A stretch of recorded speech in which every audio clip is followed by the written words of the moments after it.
चलिए आज हम लोग शुरू करेंगे परिवार के बारे में। जो इस चल रहा है श्रृंखला, थर्ड पॉइंट चल रहा है भारतीय समाज की विशेषता में, जिसमें कि हमने आपको नातेदारी और विवाह ये बता दिया है। आज हम इस पर डिस्कस करेंगे परिवार के बारे में। परिवार की क्या भूमिका है, क्या इसका महत्व है भारतीय समाज में, परिवार पर क्या क्या कार्य होते हैं, परिवार पर क्या प्रभाव पड़ते हैं, मतलब कई चीज़ें हम डिस्कस करेंगे आराम से, ठीक है। और लास्ट तक देखेंगे समझ में आता है कि नहीं समझ में आता है, ठीक है ना। तो भारतीय समाज में परिवार अगर थोड़ा सा समझने की बेसिस पॉइंट ऑफ व्यू से देखा जाए, आप जरा सा अगर सोचें इस चीज़ को कि आखिर ऐसी क्या ज़रूरत पड़ गई समाज में परिवार की। तमाम लोग रह रहे हैं, बाकी और किसी जीव जंतु में परिवार की ज़रूरत नहीं पड़ी, तो मनुष्य जाति में जो है परिवार की ज़रूरत क्यों महसूस हुई, ये एक जो है महत्वपूर्ण पॉइंट है, ठीक है ना। अब सोचिए कि परिवार में ऐसा तो है नहीं कि एक लोग होते हैं या दो लोग होते हैं, परिवार में कई लोग होते हैं। और आप एक चीज़ ये भी देखेंगे कि उसी परिवार में क्या होता है ना, कि जो अलग अलग लोग होते हैं उनका अलग अलग कार्य होता है। ऐसा नहीं है कि सब एक ही कार्य को करने के लिए तैयार होते हैं, या मतलब कि कहते हैं कि मैं एक ही कार्य करूँगा बाकी और कोई नहीं करूँगा। जैसे पिताजी का कार्य अलग होगा, माँ का कार्य अलग होगा, भाई बहन का कार्य अलग होगा, दादाजी कुछ अलग कार्य होगा, दादी जी का अलग कार्य होगा। मतलब कि एक आपको नहीं नजर आता ऐसा कुछ कि परिवार एक टीम वर्क है। समाज का, जब मैंने आपको पहले ही लेक्चर में जब शुरुआत में बताया था, समाज की ज़रूरत क्यों पड़ी थी, समाज की ज़रूरत केवल इसलिए पड़ी थी कि अपनी ज़रूरतों को पूरा की जा सके। लोग अपनी ज़रूरतें पूरा करने के लिए समाज का निर्माण किए। अब उसी समाज का जो एक सबसे बड़ा पार्ट है, सबसे मूल पार्ट है, वो है परिवार। अगर आप लिखना चाहते हैं आप लिख सकते हैं कि परिवार समाज की मूल इकाई है। तो आप देख रहे हैं परिवार में क्या होता है कि एक टीम वर्क की तरह कार्य करते हैं सब, कि आप कुछ कर लीजिए, आपका काम कुछ है, आपका काम कुछ है। ऐसा नहीं है कि छोटा सा बच्चा पैदा हुआ 5, 6, 10 साल बाद उसको कह देंगे नहीं तुम जाओ पैसा कमाओ, ये काम नहीं दे देंगे। या घर का कोई बुजुर्ग है जो मतलब कि एज काफ़ी ज़्यादा, उसको ज़बरदस्ती कम पैसा कमाने के लिए नहीं भेजा जाता कभी कि नहीं तुम ये करो वो करो, ऐसा कुछ नहीं है। महिलाओं के लिए देखिए कितना अच्छा व्यवस्था करते हैं कि महिलाएं संवेदनशील होती हैं, उनको घर के लिए काम रख दिया जाता है। हर चीज़ का अपना एक नेगेटिव है, पॉजिटिव है, ठीक है। लेकिन रियल में अगर देखा जाए, परिवार के महत्व की बात की जाए, तो ऐसा कुछ स्ट्रक्चर रहा होगा। और अब हम धीरे धीरे जो है एक एक पॉइंट वाइज करके इस पर एनालिसिस करेंगे, ठीक। तो अगर आपको लिखना हो तो आप ये पॉइंट लिख सकते हैं, परिवार समाज की क्या है, मूल इकाई है। अगर यहाँ पर हम आपको दिखाएं तो आप इसको लिख लीजिएगा, मूल इकाई, ठीक, मूल इकाई, ठीक है। उसके बाद क्या है कि परिवार एक ऐसा समूह है, परिवार एक ऐसा समूह है जो किसी न किसी रूप में सार्वभौमिक रूप में पाया जाता है, ठीक। ये 2 पॉइंट अगर आप लिखना चाहें, कहीं पर होता ना कि जब आप निबंध लिख रहे हों या आप इथिक्स का पेपर ही कहीं पर लिख रहे हो, मतलब कि ऐसा कुछ रिलेटेड आ जाए, भारतीय समाज पेपर 1 में अगर आ जाए, तो आप अब देखिए थोड़ा ना, अब मुझे भी ये सब चीज़ ध्यान रखना पड़ता है कि मैंने जब पेपर देखा पीछे और एनालिसिस देखा कि लेक्चर से सब चीज़ें आ जा रही हैं, तो अब क्या ना मैं आपको बताता रहूँगा हाँ ये चीज़ इंपॉर्टेंट हो सकती है, आप इसको जो ध्यान दे सकते हैं। एक होता है कि महत्व के लिए पढ़ाना, एक होता है पेपर के लिए पढ़ाना। तो ये जो पढ़ाना, दोनों चीज़ होनी चाहिए। आपके समाज में भी आपका जो एक समझ डेवलप नहीं होगा तो आप कैसे चीज़ों को समझेंगे, ठीक है। तो ये पॉइंट, उसके बाद क्या है, यह किसी न किसी रूप में अस्थायी संबंध उपलब्ध कराता है। कौन, ये परिवार।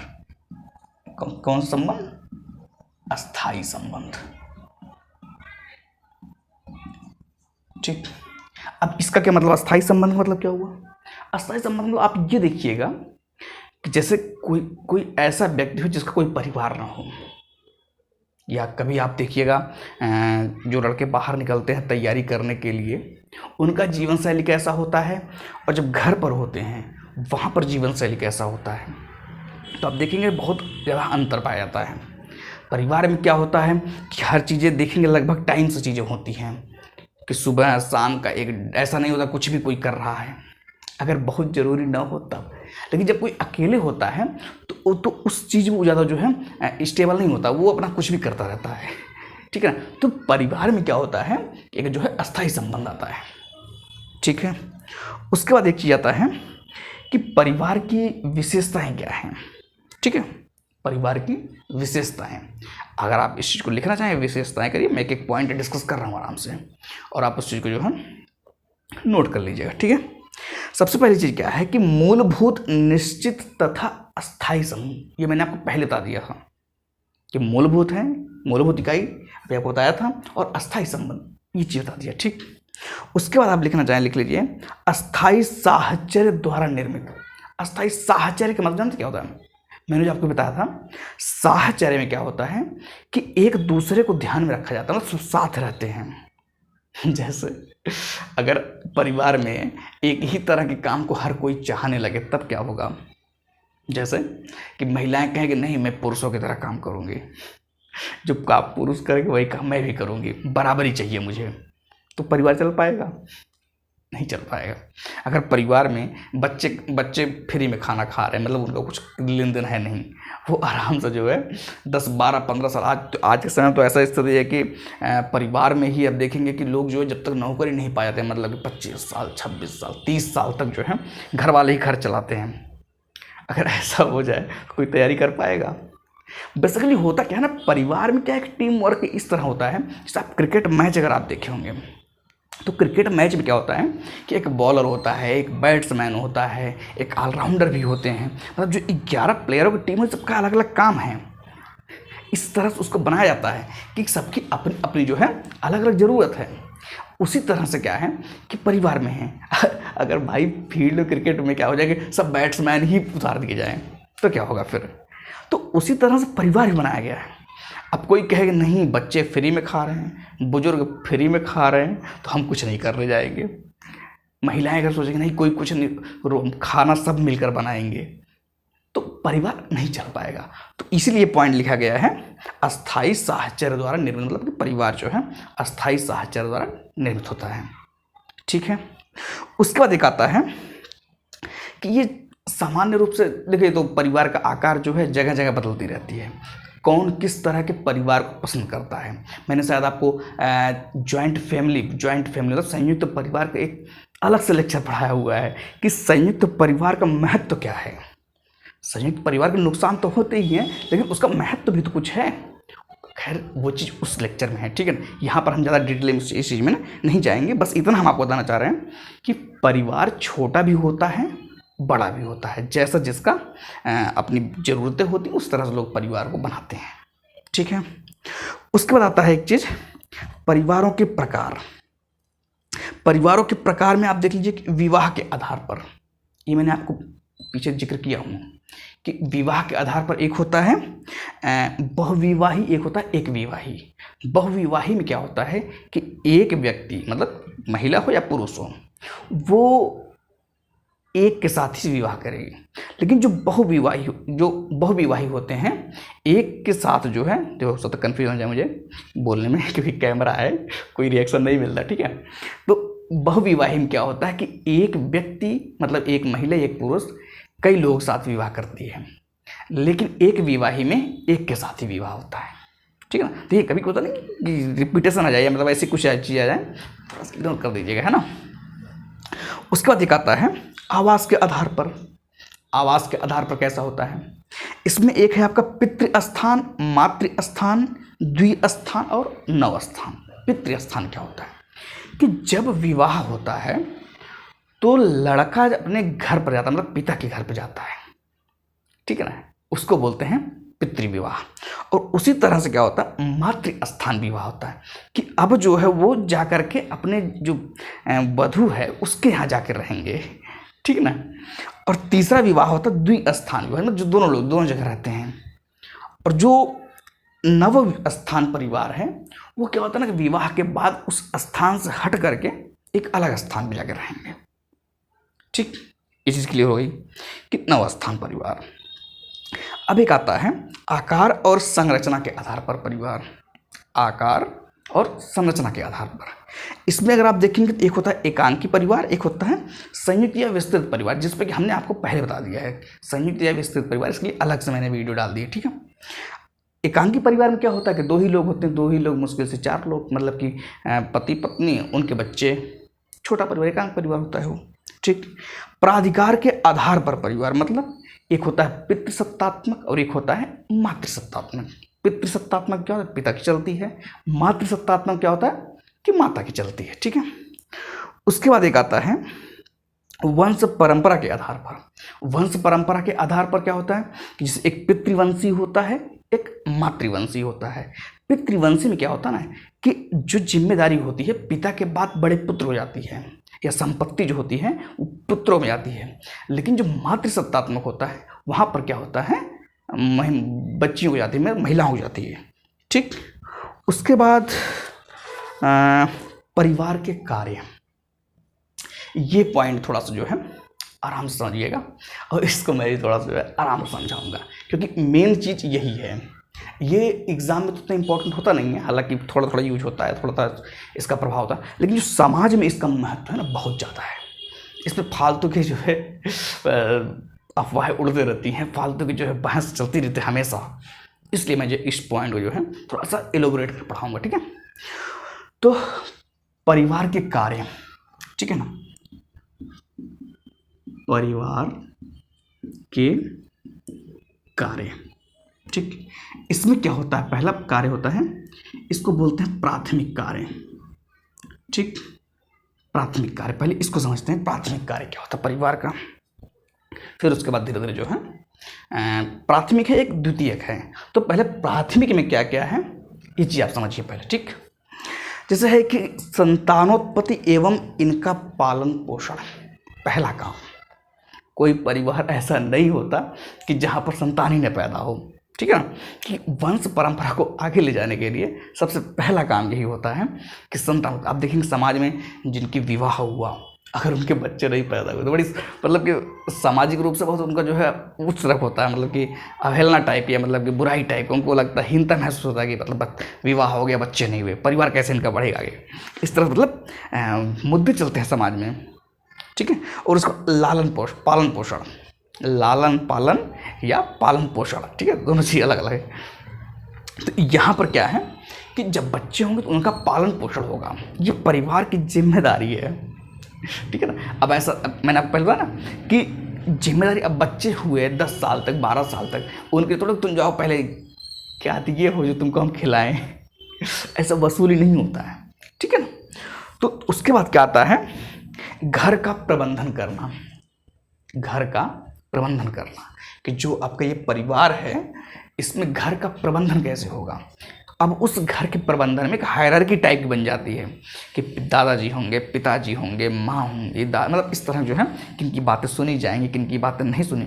तो ये परिवार से बहुत कुछ चीज़ें होती हैं, ठीक है ना। अब जैसे मैं आपको बता रहा हूँ घर का प्रबंधन करना, जो छोटे बच्चे होते हैं जो आपको देखते हैं ना कि 10 साल के 20-15 साल के, ये क्या होता है कि घर का प्रबंधन परिवार से ही सीखते हैं कि किससे डरना है, किससे नहीं डरना है। मतलब पिताजी अगर कोई बात कह रहे हैं तुरंत करना है, अगर माँ कह रही है तो उसको इठला करके हटला के इधर करके जो है टाल मटोल कर देना है।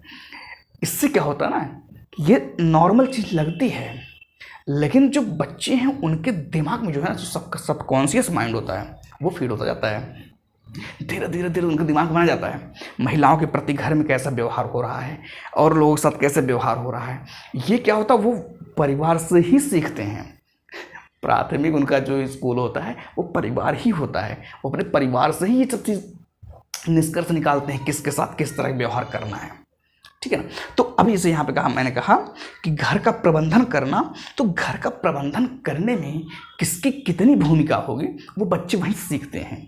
एक तो परिवार जिम्मेदारी है ही, लेकिन बच्चे भी वहीं से ये चीज़ सीखते हैं। एक जो मैनेजमेंट वाला कार्य होता है वो वहीं से आता है, ठीक।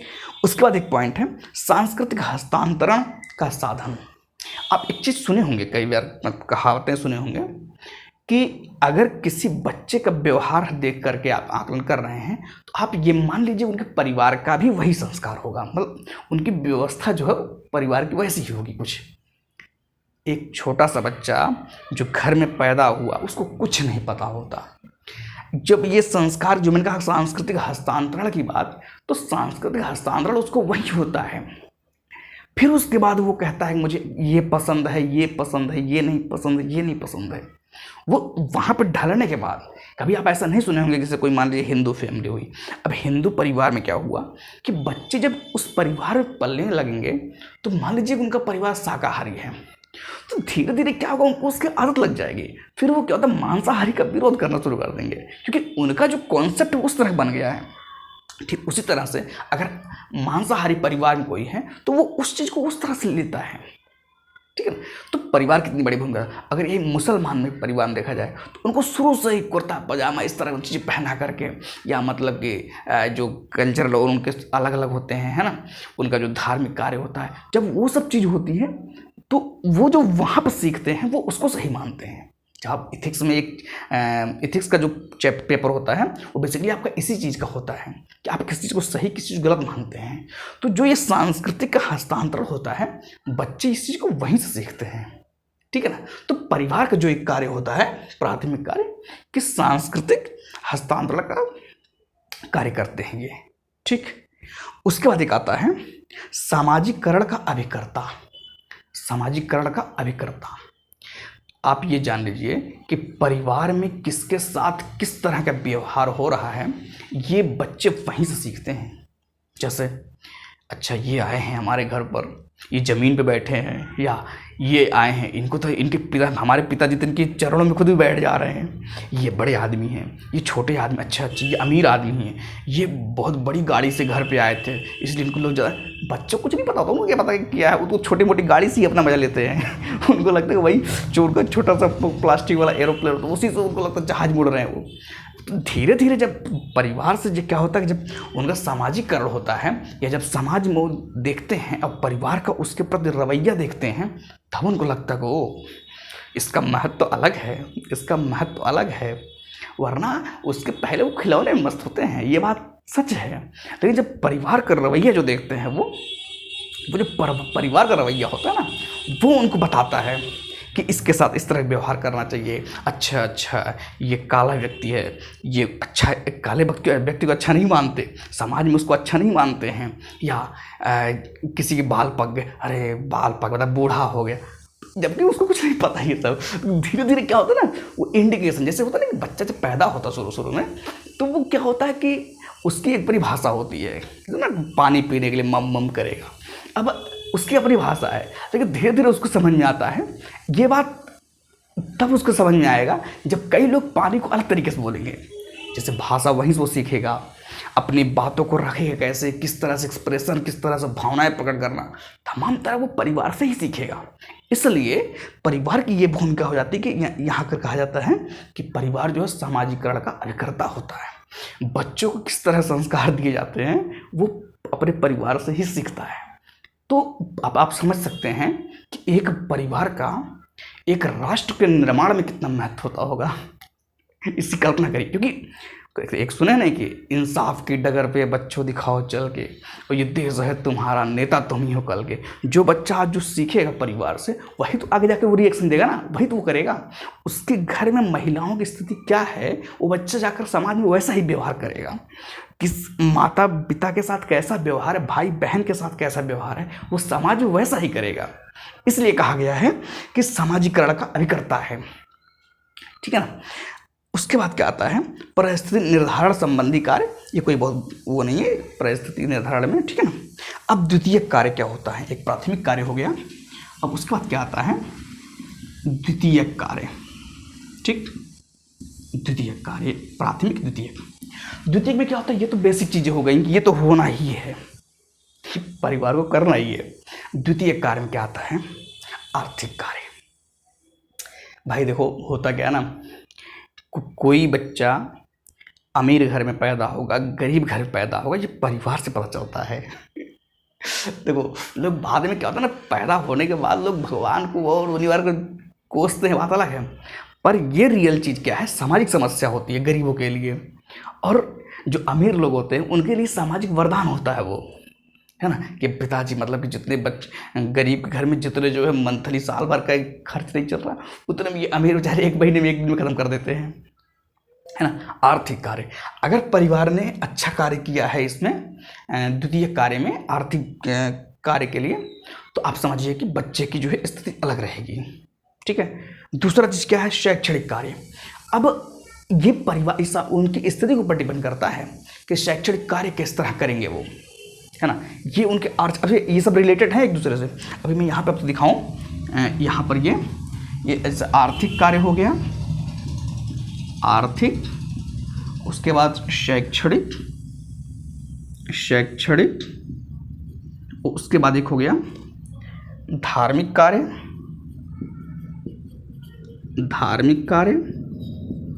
और एक है मनोरंजनात्मक कार्य,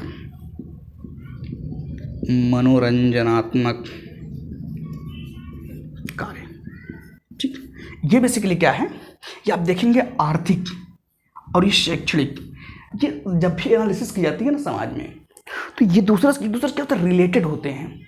जिसका आर्थिक स्थिति अच्छी होगी, शैक्षणिक स्थिति भी पूरी संभावना अच्छी होगी, और जिसकी शैक्षणिक स्थिति अच्छा होगी, पूरी संभावना है कि उसकी आर्थिक स्थिति भी अच्छा होगी। ये माना जाता है ऐसा, ठीक है ना, क्योंकि एक दूसरे से क्या रिलेटेड हैं। आपने एक चीज़ सुनी होगी कि जब पैसा नहीं तो दिमाग नहीं काम करता, पूरा ज्ञान नहीं काम करता। क्यों? इसीलिए कहा जा रहा है। और अगर आपके पास शिक्षा नहीं है तो आप कितना ही पैसा कमाए कोई मतलब नहीं है। तो इसलिए जो है एक दूसरे पे निर्भर होते हैं। और जो परिवार का द्वितीय कार्य में आता है आर्थिक और शैक्षणिक, ये महत्वपूर्ण रोल प्ले करता है समाज में। ठीक। एक यहाँ पर आता है धार्मिक कार्य। ये द्वितीय में क्या एक आता है, धार्मिक कार्य। धार्मिक कार्य में क्या होता है कि अब परिवार में क्या होता है, किस तरह के धार्मिक माहौल है। एक होता है कि हम अपने धर्म को मानेंगे, बाकी सब बेकार। एक होता नहीं, हमारा भी अच्छा है, सबका अच्छा है। एक होता है नहीं, ना तो हमारा अच्छा है तो किसी का अच्छा है, कोई अच्छा नहीं है ना। तो ये उस परिवार के ऊपर डिपेंड करता है। फिर वो जो वहाँ के बच्चे निकलते हैं वो उसी तरह का माहौल लेकर समाज में जाते हैं। ठीक है। तो इतना बड़ा रोल प्ले करता है परिवार। इसको मजाक मत लीजिए, ये चीज़, ये मजाक मत लीजिए। ये किसी राष्ट्र के निर्माण में बहुत बड़ा योगदान देता है। ठीक है। क्योंकि बच्चे का शुरुआती स्कूल यहीं पे होते हैं, यहीं पे शुरुआती टीचर भी होते हैं, यहीं पे उनको सब कुछ मिलता है। तो बाद में निकलते हैं ना। उसके बाद कहते हैं मनोरंजनात्मक कार्य। मनोरंजनात्मक कार्य देखिए होता क्या है, मनोरंजनात्मक कार्य जो होता है ना, ये किस तरह से परिवार में सम्मिलित है ये दिखाता है। जैसे किसी परिवार में मनोरंजन के लिए शराब पीते होंगे लोग, कुछ और करते होंगे, है ना, कि मतलब कि फालतू गलत कार्य करते होंगे। और किसी परिवार में मनोरंजन के लिए हो सकता है अच्छे अच्छे पकवान खाते हों, हो सकता है अच्छे अच्छे जगह पर घूमने जाते हों, हो सकता है अच्छे अच्छे खेल खेलते हों। अब मनोरंजन देखिए, दोनों मनोरंजन ले रहे हैं, लेकिन एक क्या है कि लाभदायक है समाज के लिए, परिवार के लिए भी, समाज के लिए भी। और एक क्या है कि परिवार के लिए, समाज के लिए, सबके लिए हानिकारक है। भाई एक चीज़ सोचिए, मान लीजिए कोई मनोरंजनात्मक कार्य में अपना कह रहा है कि मैं अपने पैसे का पी रहा हूँ, मुझे कोई क्या दिक्कत है। हाँ ये बात सही है, वो अपने पैसे पी रहा, भाई क्या दिक्कत है। लेकिन दिक्कत यहाँ पर आती है कि जब वो पीने के बाद जा करके पूरा एकदम शांति भंग कर देता है, पूरे मोहल्ले में तहलका मचा देता है, और परिवार भी परेशान, समाज भी परेशान। अब ऐसे ऐसे बढ़ेगा तो फिर तो भाई देश में भी समस्या आएगी ना, किसी राष्ट्र में भी समस्या आएगी ना ये चीज़। अब पी करके परिवार की पूरी स्थिति खराब करना, बच्चों के ऊपर सीधा प्रभाव पड़ता है, महिलाओं के ऊपर सीधा प्रभाव पड़ता है, परिवार की स्थिति पर सीधा प्रभाव पड़ता है। तो ये मनोरंजनात्मक कार्य जो होता है इसका अपना अलग इफेक्ट है। अब परिवार ये डिसाइड करता है कि मनोरंजनात्मक कार्य किस तरह का चलेगा, ये परिवार डिसाइड करता है। बच्चों को शुरू से आप उस तरह के भाव मतलब व्यवहार में लेके चलाएंगे या समझा के लेके चलाएंगे तो पूरी संभावना है वो बच के निकल जाए। अब बच्चों को थोपेंगे तो इसके लिए अलग तरीके हैं, कभी इस पर डिस्कस करेंगे कि कैसे किसी चीज़ को किया जाता है ना। अभी मैं आपको क्या है कॉन्सेप्ट बता रहा हूँ कि परिवार की कितनी भूमिका है। तो जो मनोरंजनात्मक कार्य में आप इतना जानिए कि किस तरह से मनोरंजनात्मक कार्य दिए जा रहे हैं, सिखाए जा रहे हैं, ये परिवार पर भी निर्भर करता है। अगर बड़ा भाई गलत नहीं कर रहा, छोटा भाई पूरी संभावना है गलत नहीं करेगा। अब इक्का दुक्का बिरले या इस तरह खुद बात अलग है, गलतियां तो हर जगह होती हैं, समस्या तो हर जगह आती हैं, उसमें तो कुछ नहीं कर सकते। पर सुधारात्मक दृष्टिकोण से देखा जाए तो ऐसा होता है। ठीक है, तो मुझे लगता है आपको कि परिवार के बारे में, परिवार की स्थिति क्या होती है समाज में, मूलभूत इकाई होती है परिवार, एक अस्थायी संबंध होता है, एक साहचर्य जीवन होता है। इस तरह से उसके बाद परिवार के कार्य में हमने जब आपको बताया, प्राथमिक कार्य बताया, द्वितीय कार्य बताया, और इसका प्रयोग अगर आप देखेंगे परिवार के लिए तो ये समाज में बहुत ज़रूरी है। समाज का प्रभाव, समाज में जो है इसका प्रभाव ज़्यादा पड़ता है। जो एक कहते हैं ना कि प्राइमरी कंपनी अगर वो बच्चों को निकालने की, जो परिवार ही होती है। अब किस तरह का प्रोडक्ट निकलेगा ये परिवार के ऊपर डिपेंड करता है। ठीक है, तो मुझे लगता है आपको ये चीज़ समझ में आ गई होगी कि परिवार की स्थिति क्या है। ठीक है, बाकी आगे देखेंगे आगे कौन सा लेक्चर